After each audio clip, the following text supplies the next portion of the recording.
Hello everybody, Michael Robinson, Uvalde Hesperian. We're doing our candidate interview series, and first out of the gate is Emma Trimble. Yes. And she is running for the Republican primary candidate for Uvalde County Judge. Right. And so how are you doing? How's your campaign going so far? It's kind of early, but this election cycle is going to go pretty quick. Yes, it is. It's right around the corner, and things are going quite well. Actually, good. I'm pleasantly surprised. Well, good. Well, it's exciting. We're gonna have early voting coming here in February, and the primaries are in early March. So we're kind of near the end of January when you see this, whenever you see this video. So tell me a little about what you're hoping to bring to the position, and what you would like to see happen. Well, I feel like one of the main things that I am bringing is a new perspective. Okay. I want to help reestablish trust in our local government. I think this is something that is needed and necessary. And I feel like I can bring not only a new perspective, but new perspectives bring great and new outcomes, positive outcomes. One of the first things that I want to do upon stepping into that seat is calling for an audit.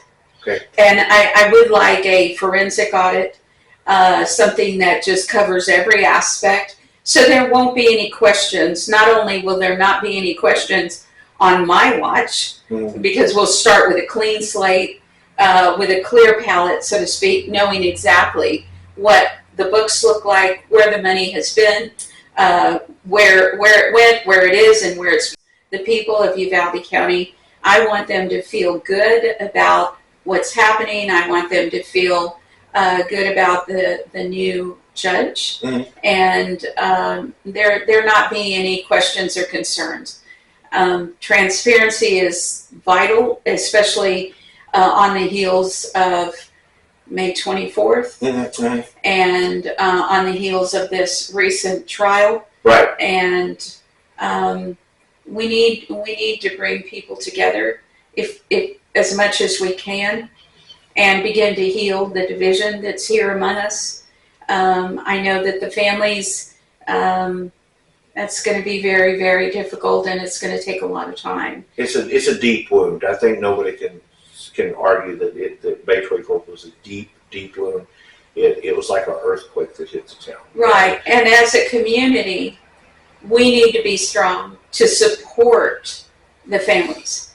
And if there's division among the outliers or the outside part of the community that wasn't necessarily specifically, intimately affected, the outside. You're somebody that's not a stranger to county commissioners, city council, school board. You are very engaged. Right. You may not be there every day, but you're there a lot. And, Yes. And you do keep up. Yes. And I've just noticed that as somebody that goes to those meetings also. Yes.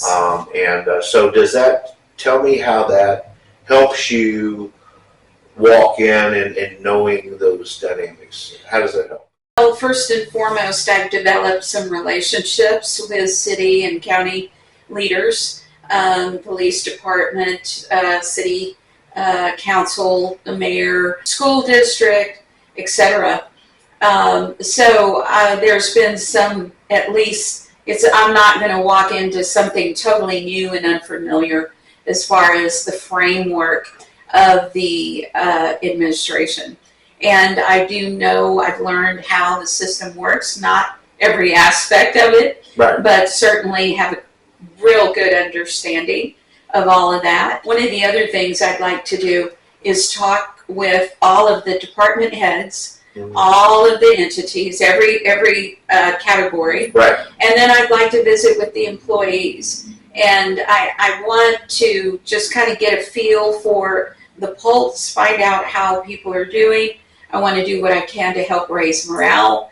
And we need to, I think once we establish trust, then we can establish hope and community, reconciliation, And I think once, you've heard a house divided Right. cannot stand, Right. right? Right. But together we can. I believe that it's the people.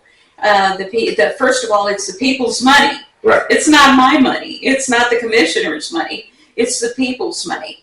And we need to treat it as such.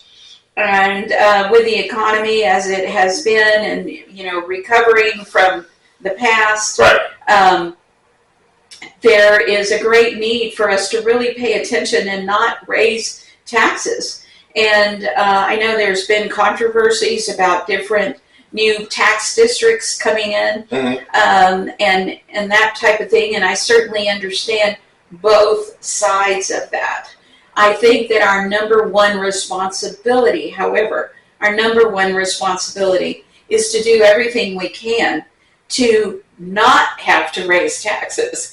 And I know that there's also controversy about grants and how they work, and when is the money available, how long, and how much, and just all the different aspects that are associated with grants. But I think that there's some things that we can do, and I really believe that before we go and raise taxes, we need to look into every avenue to keep from doing that.